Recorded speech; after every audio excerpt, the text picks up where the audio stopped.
Je travaille pour l'émission Complément d'enquête sur France 2. J'ai essayé de... Désolé, Non, je vais porter plainte contre vous. Monsieur Le Drian, c'est Complément d'enquête.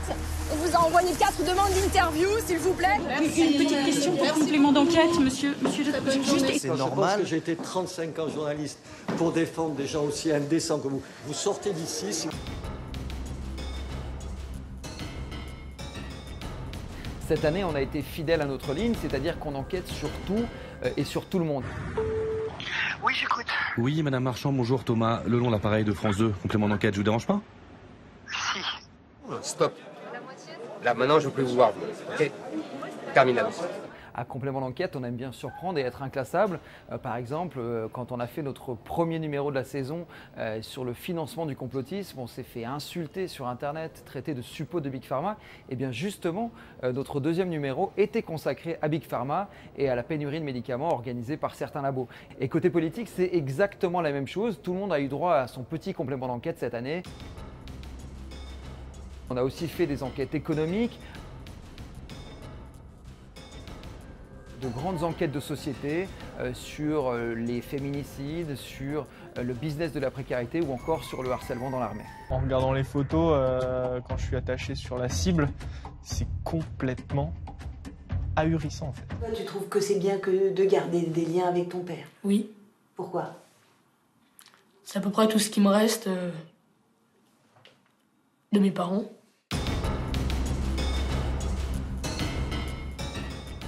Alors il y en a beaucoup. On a par exemple révélé des documents internes de Total qui montrent comment les pétroliers étaient au courant depuis plus de 30 ans du risque de réchauffement climatique. Des dizaines de rapports issus des archives des industriels. On a aussi révélé des documents confidentiels défense avec nos partenaires Disclose qui montrent que la France participe à une opération secrète en Égypte. Selon les informations qu'on a, nous, un certain nombre, dans plusieurs cas, les renseignements envoyés par les Français à l'armée de l'air égyptienne ont permis des frappes dans les minutes ou dans les heures maximum qui ont suivi pour détruire des pick-up, notamment de contrebandiers, en tout cas de civils. Est-ce que ça, vous le savez ou pas? Non, je ne sais pas.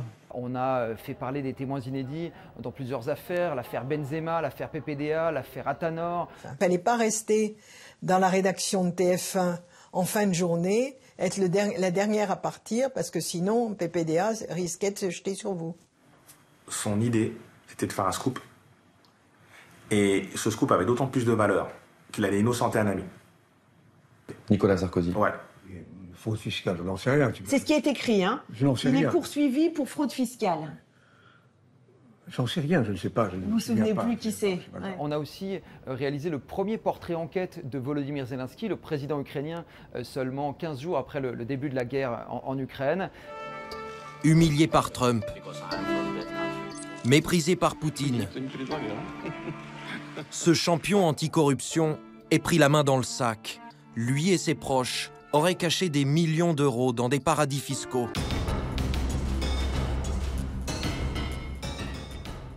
On les a évidemment emmenés en Ukraine au tout début de la guerre, mais on les a aussi fait voyager jusqu'à Erbil en Irak. L'Europe est capable d'un côté d'accueillir des réfugiés ukrainiens, alors que de l'autre, elle rejette les Syriens, les Yéménites et les citoyens de plein d'autres pays en guerre.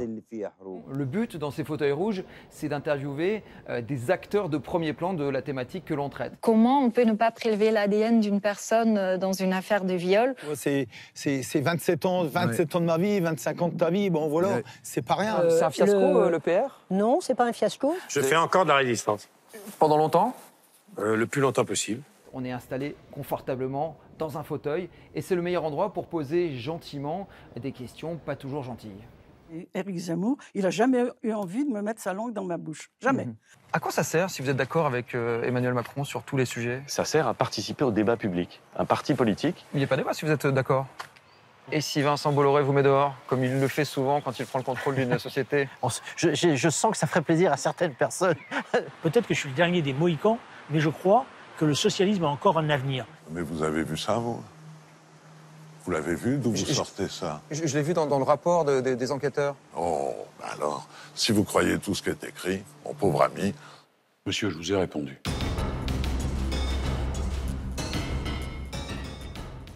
Bien sûr, on vous retrouve à la rentrée. D'ici là, vous pouvez regarder tous les compléments d'enquête de cette année.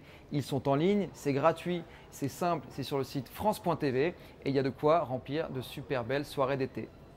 Abonnez-vous.